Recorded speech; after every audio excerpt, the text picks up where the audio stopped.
Hello friends, welcome to Indian study पर आपका स्वागत है। दोस्तों, आज की इस वीडियो में मैं आप लोगों के लिए हिंदी का टेस्ट लेकर के आया हूं, जो कि आपके आने वाले एग्जाम यूपी लेखपाल के लिए बेहद इंपॉर्टेंट है। वीडियो को एंड तक जरूर देखिएगा, क्योंकि लास्ट में मैं आपसे क्वेश्चन ही पूछूंगा और उसका आंसर आपको कमेंट बॉक्स में बताना होगा। साथ ही साथ इस वीडियो की पीडीएफ डिस्क्रिप्शन में टेलीग्राम चैनल का लिंक दिया हुआ है, आप प्राप्त कर सकते हैं। पहला क्वेश्चन, शुद्ध वर्तनी का चयन करना है, तो जल्दी से बताइए कौन सी शुद्ध वर्तनी है। शुद्ध वर्तनी का आपको चयन करना है। सादृश्य सही लिखा हुआ है, तीसरा ऑप्शन यहाँ पर आपका बिल्कुल करेक्ट हो जाएगा। संग्रहालय का संधि विच्छेद निम्नलिखित में से क्या होगा, जल्दी बताओ। संग्रहालय का सही संधि विच्छेद आपसे पूछा है कि संग्रहालय का सही संधि विच्छेद क्या हो जाएगा। बढ़िया क्वेश्चन है, जल्दी से बताओ, बेहतरीन क्वेश्चन। तो समग्रहालय का संधि विच्छेद क्या हो जाएगा सर, सम प्लस ग्रह प्लस आलय, है ना। चौथा ऑप्शन से यहाँ पर आपका बिल्कुल क्या हो जाएगा सर, करेक्ट हो जाएगा। ससुर का तत्सम रूप क्या होगा, बढ़िया क्वेश्चन से, जल्दी से बताओ कि ससुर का तत्सम रूप क्या होगा। तो ससुर का तत्सम शब्द क्या हो जाएगा, तो आपका जो सही आंसर है वो हो जाएगा आपका ससुर। ठीक है, तीसरा ऑप्शन करेक्ट। कौन सा, ससुर, तीसरा ऑप्शन करेक्ट। जिसका निवारण ना हो सके, वाक्यांशों के लिए एक शब्द क्या होगा। जिसका निवारण ना हो सके, वाक्यांशों के लिए एक शब्द। जिसका निवारण ना हो सके तो वाक्यांशों के लिए एक शब्द क्या हो जाएगा, उसको हम अनिवार्य बोलेंगे। क्या बोलेंगे, अनिवार्य। चौथा ऑप्शन से यहाँ पर आपका बिल्कुल करेक्ट। जूतियों में दाल बांटना, इस मुहावरे का सही अर्थ क्या है। जूतियों में दाल बांटना, इस मुहावरे का सही अर्थ क्या है, जल्दी से बताइए। जूतियों में दाल बांटना, इस मुहावरे का सही अर्थ क्या है। तो सही आंसर हो जाएगा लड़ाई झगड़ा हो जाना। चौथा ऑप्शन करेक्ट। नेक्स्ट क्वेश्चन से स्टार्ट कर रहे हैं, से पहले मैं आपको बता दूं दोस्तों, अगर आप लेखपाल की तैयारी कर रहे हैं तो मैं अनअकैडमी पर बिल्कुल फ्री ऑफ कॉस्ट, जी हाँ दोस्तों, बिल्कुल फ्री ऑफ कॉस्ट ग्रामीण परिवेश की क्लास ले रहा हूँ सुबह 9 बजे, और हिंदी की फ्री क्लास, दोनों ही फ्री हैं। हिंदी की फ्री क्लास ले रहा हूँ सुबह 10:30 बजे, है ना। और दोनों ही क्लास बिल्कुल फ्री हैं, और मैं आप लोगों से ये डायरेक्टली बोलता हूं कि अगर आप लोगों को मेरी क्लास पसंद ना आए तो आप लोग जितना हो सके उतना डिसलाइक कर देना, मुझे कोई भी आपत्ति नहीं होगी। लेकिन एक बार क्लास में जरूर आओ, क्योंकि मेरा वादा भी है, एक बार जो क्लास में आएगा ना वो क्लास से कभी जाएगा नहीं, ये भी आप ध्यान रखिएगा। अब आप जब फर्स्ट टाइम अनअकैडमी के ऐप को डाउनलोड करोगे, जिसका लिंक आपको डिस्क्रिप्शन में मिल जाएगा, तो वहां पर क्लास को अनलॉक करने के लिए अनलॉक कोड है इंडियन स्टडी विदाउट स्पेस। यहां पर स्पेस है तो आप स्पेस हटा दीजिएगा, विदाउट स्पेस आपको अप्लाई करना है, बिल्कुल एक साथ लिख देना है इंडियन स्टडी, तो क्लास जो है वो आपकी अनलॉक हो जाएगी। क्लास की टाइमिंग मैंने आपको बता दी। लेखपाल के लिए हिंदी की ग्रामीण परिवेश की सभी की क्लास जो है बिल्कुल फ्री चल रही है। यूपीएसआई में मैंने कई बच्चों को सिलेक्ट किया हुआ है।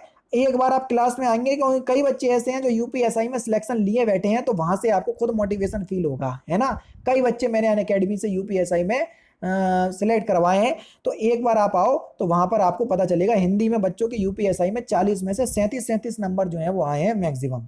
तो एक बार जरूर से आइएगा, डिस्क्रिप्शन में क्लास का लिंक है। नेक्स्ट क्वेश्चन से आगे, कि अगरबत्ती की सुगंध से थकावट दूर हो गई, निम्नलिखित में से इस वाक्य में प्रयुक्त काल पहचानिए, कौन सा काल है। Question number 60।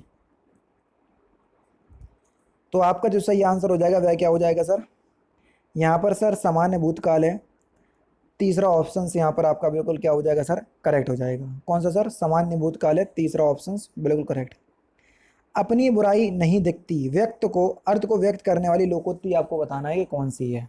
अपनी बुराई नहीं दिखती, इसके अर्थ को व्यक्त करने वाली लोकोक्ति, यानी कि लोकोक्ति आपसे पूछिए, लोकोक्ति का अर्थ आपको क्वेश्चंस में दिया है। तो सही आंसर आपका क्या हो जाएगा सर, चिराग तले अंधेरा, पहला ऑप्शन करेक्ट। प्रति प्लस आघात का संधि रूप क्या होगा, बढ़िया क्वेश्चन से, जल्दी से बताओ। क्वेश्चन नंबर 8, प्रति प्लस आघात का संधि रूप। तो सही आंसर होएगा प्रत्याघात, है ना। पहला ऑप्शन करेक्ट, यह संधि का नियम है, स्वर संधि का भेद है। निम्नलिखित में से कौन सा कथन गलत है, बढ़िया क्वेश्चन से, जल्दी बताओ, बेहतरीन क्वेश्चन। तो सही आंसर क्या हो जाएगा, विसर्ग के साथ विसर्ग के मेल से उत्पन्न विकार को विसर्ग संधि कहते हैं, नहीं भैया, चौथा ऑप्शन करेक्ट, ये विसर्ग संधि का नियम नहीं है। निम्नलिखित में से कौन सा तत्सम शब्द है, जल्दी बताओ, तत्सम शब्द। तो सही आंसर हो जाएगा सर क्षेत्र, क्षेत्र का तद्भव होगा खेत, ठीक है। तो पहला ऑप्शन करेक्ट।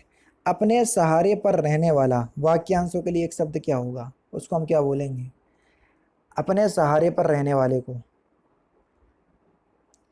तो उसको हम स्वावलंबी बोलेंगे। पहला ही ऑप्शन यहाँ पर आपका बिल्कुल करेक्ट हो जाएगा। चौकड़ी भूल जाना इस मुहावरे का सही अर्थ क्या है, जल्दी बताओ। चौकड़ी भूल जाना इस मुहावरे का सही अर्थ, तो सही आंसर हो जाएगा रहा ना सूझना, पहला ऑप्शन करेक्ट। निम्नलिखित में से कौन सा शब्द पुल्लिंग है, जल्दी बताओ। जो शब्द पुल्लिंग है उसी का आपको चयन करना है। तो सही आंसर हो जाएगा सर क्षेत्र। क्षेत्र शब्द जो है वो एक पुल्लिंग शब्द का उदाहरण है, तीसरा ऑप्शन करेक्ट। निम्न शब्दों में से नित्य एक वचन में प्रयोग होने वाला शब्द कौन सा है, किसका प्रयोग हम हमेशा एक वचन के रूप में करते हैं, जल्दी बताओ। एक वचन के रूप में प्रयोग होने वाला शब्द कौन सा नहीं है, सॉरी माफ कीजिएगा, यानी कि जब एक वचन में नहीं होता तो जाहिर सी बात है वो बहुवचन के रूप में प्रयोग होता होगा। तो सही आंसर हो जाएगा सर हस्ताक्षर। हस्ताक्षर शब्द का प्रयोग हम एक वचन के रूप में नहीं करते, इसका प्रयोग हम बहुवचन के रूप में करते हैं। निम्नलिखित में से किसका प्रयोग केवल बहुवचन के ही रूप में किया जाता है। बढ़िया क्वेश्चन है, बढ़िया क्वेश्चन, जल्दी बताओ, बेहतरीन क्वेश्चन। प्राण, हस्ताक्षर, ठीक है, इन सभी का प्रयोग, दर्शन, इन सभी शब्द का प्रयोग हम हमेशा बहुवचन के रूप में करते हैं, दूसरा ऑप्शन करेक्ट। उस जगह एक सभा होने जा रही है, रेखांकित शब्द में आपको परसक बताना है, उस जगह। तो सही आंसर क्या हो जाएगा सर, उस जगह पर एक सभा होने जा रही है। तो पर जो है वो कारक चिन्ह छुपा हुआ है, जो कि अधिकरण कारक में देखने को मिलता है, दूसरा ऑप्शन करेक्ट। निम्नलिखित में से कौन सा एक अनेकार्थक है, बढ़िया क्वेश्चन, जल्दी से बताओ। अनेकार्थी यानी कि जिसके अर्थ अलग अलग हो, उसी को ही हम अनेकार्थी शब्द कहते हैं। अंबर एक अनेकार्थी शब्द है, तीसरा ऑप्शन करेक्ट। निम्नलिखित में से कौन सा शब्द दुष्ट का पर्यायवाची शब्द नहीं है, बढ़िया क्वेश्चन, जल्दी बताओ। खलक, खलक शब्द जो है वो एक दुष्ट का पर्यायवाची शब्द नहीं है, दूसरा ऑप्शन यहाँ पर आपका बिल्कुल करेक्ट। ये तो मैंने बता दिया, खलक दुष्ट का पर्यायवाची शब्द नहीं है। मनमाना में कौन सा समास है, बढ़िया क्वेश्चन, मनमाना तो तत्पुरुष समास है ना। तीसरा ऑप्शन यहाँ पर आपका बिल्कुल क्या हो जाएगा सर, करेक्ट हो जाएगा, ठीक। निम्नलिखित में से कौन सा शब्द पुत्री का पर्यायवाची शब्द नहीं है, बढ़िया क्वेश्चन, जल्दी बताओ। कौन सा पुत्री का पर्यायवाची शब्द नहीं है, दौहित्र, दौहित्र पुत्री का पर्यायवाची शब्द नहीं है, दूसरा ऑप्शन यहाँ पर आपका बिल्कुल करेक्ट। निम्नलिखित में से कौन सा कर्मधारय समास का उदाहरण है, क्वेश्चन नंबर 21, कौन सा कर्मधारय समास का उदाहरण है। तो सही आंसर हो जाएगा सर श्वेत पत्र। श्वेत पत्र जो है वो एक कर्मधारय समास का उदाहरण है, तीसरा ऑप्शन यहाँ पर आपका बिल्कुल क्या हो जाएगा सर, करेक्ट हो जाएगा। लास्ट क्वेश्चंस के आवृत्ति का विलोम शब्द क्या होगा, तो इस क्वेश्चंस का आंसर आप मुझे कमेंट बॉक्स में बताएंगे। आवृत्ति नहीं है, आवृत है, आवृत का विलोम शब्द क्या होगा ये आपसे पूछा है। तो दोस्तों ये थे आपके 22, अब बाकी के 3 क्वेश्चंस आपके गद्यांश में चले गए, तो 25 ही क्वेश्चंस मान करके चलें। आपके इस टेस्ट में कितने नंबर आए तो मुझे कमेंट बॉक्स में ज़रूर से बताइएगा। मिलते हैं फिर नेक्स्ट क्लास में, नेक्स्ट सेशन में। जय हिंद, जय भारत।